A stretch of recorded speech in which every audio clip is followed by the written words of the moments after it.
Chers auditeurs et auditrices, la matière de Tectonique 1, présentée ici sous forme de cours vidéo, est destinée aux deuxième année licence du département des sciences de la Terre de l'Université d'Oran 2.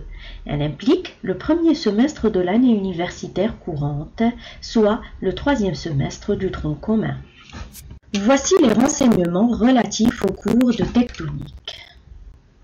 La tectonique correspond à une unité fondamentale. Le nombre de crédits compte 5 et le coefficient est de 3. La durée du cours en présentiel en ces circonstances de pandémie est d'1 heure et nous comptons 2 heures pour les séances de TP. Les TP se dérouleront en salle 1 et 2 de cartographie et les amphis 1, 2, 3 seront consacrés au cours. Passons maintenant aux objectifs du cours de tectonique. Ayant acquis les notions de tectonique en première année licence en géologie fondamentale, vous serez en mesure d'apprendre les bases de l'analyse structurale, de reconnaître les différentes structures qui affectent les terrains et d'appliquer les fondements et les méthodes de la tectonique. La tectonique ou la géologie structurale met l'accent de manière générale sur les déformations de l'écorce terrestre. Par définition, la tectonique ou la géologie structurale est une discipline des sciences de la Terre. Elle étudie les structures géologiques, c'est-à-dire l'organisation et l'agencement des couches géologiques. Étudie également les déformations géologiques, autrement dit la perte de la structure originelle des matériaux naturels. Elle s'intéresse également aux mouvements géologiques impliquant l'ensemble des déformations sous l'effet des contraintes. Comme elle peut mettre l'accent sur les mécanismes à l'origine des déformations tectoniques. Dans la nature, les matériaux de l'écorce terrestre se déforment. Ces phénomènes de déformation qui trouvent leur origine dans les mouvements des plaques lithosphériques se déroulent le plus souvent sur des millions d'années à une échelle géologique. Les matériaux de l'écorce terrestre ou les couches géologiques peuvent subir deux grands types de déformation. En premier lieu, la déformation cassante.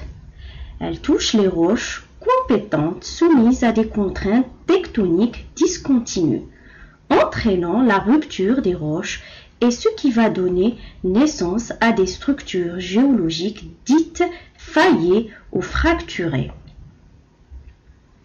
Le deuxième type de déformation est celui de la déformation ductile ou souple. Elle touche les roches malléables, dites de nature plastique, soumises à des contraintes continues, entraînant ainsi une déformation sans se rompre et ce qui va donner naissance à des structures géologiques plissées. La naissance de ces deux structures plissées et faillées se traduit par une différence de comportement des matériaux les composant. En effet, cette différence de comportement est paramétrée par des conditions physiques dont la composition de la roche, évoquant ainsi la compétence ou la souplesse du matériau, ainsi que la température et la pression dont l'augmentation favorise la déformation ductile, c'est-à-dire le comportement plastique, et retarde la rupture des matériaux. Tout ceci est conditionné par le plus important des paramètres et qui est le facteur temps. Ce diagramme nous montre clairement que la baisse de la température et de la pression favorise la déformation de type plastique et au contraire, leur augmentation plaide en la faveur de la déformation cassante. Comment se déforment les roches dans la nature? Des simulations de laboratoire sont présentées ici.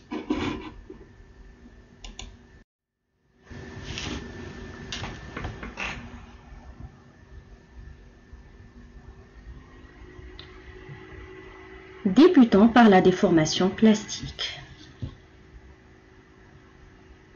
En appliquant une pression de part et d'autre d'un empilement de couches de mousse de couleurs différentes, c'est-à-dire une contrainte compressive, une déformation souple, dite déformation plastique, se produit.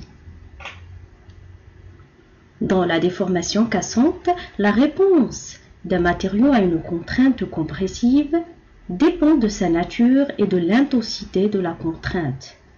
Lorsque le matériau atteint un seuil, son point de rupture, il casse. On parle alors d'une déformation cassante.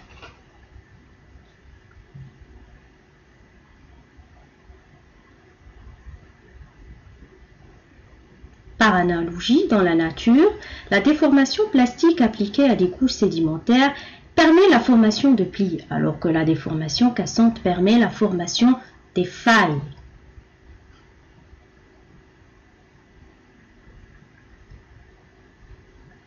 Concernant les plis, les couches forment une sorte d'ondulation avec une partie convexe que l'on nomme anticlinale et une partie concave que l'on nomme synclinale. L'angle formé par la ligne de la plus grande pente d'une couche par rapport à l'horizontale est le pendage.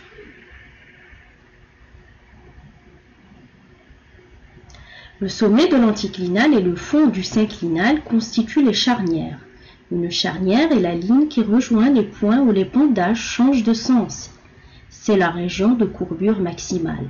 Le plan axial du pli est un plan passant par les charnières de toutes les couches du pli.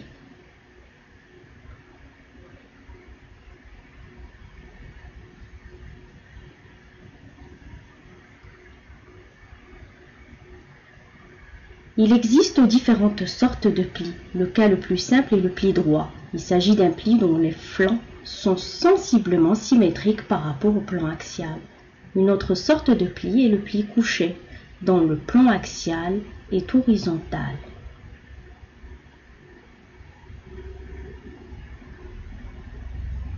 Entre le pli couché et le pli droit existent tous les intermédiaires possibles, à savoir les plis dits déjetés et les plis déversés dont les plans axiaux sont obliques.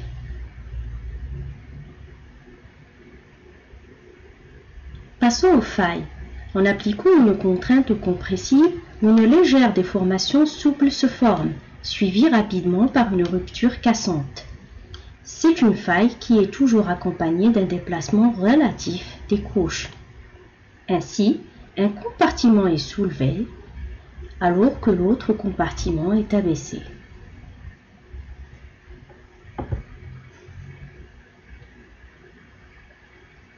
Le rejet, c'est l'importance du déplacement. Le plan de faille peut être vertical ou incliné. Quand la contrainte est compressive, la faille est dite inverse.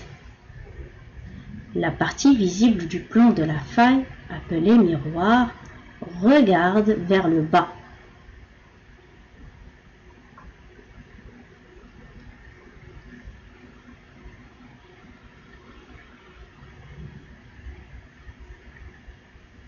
Dans le cas où la contrainte est extensive, la faille est dite normale.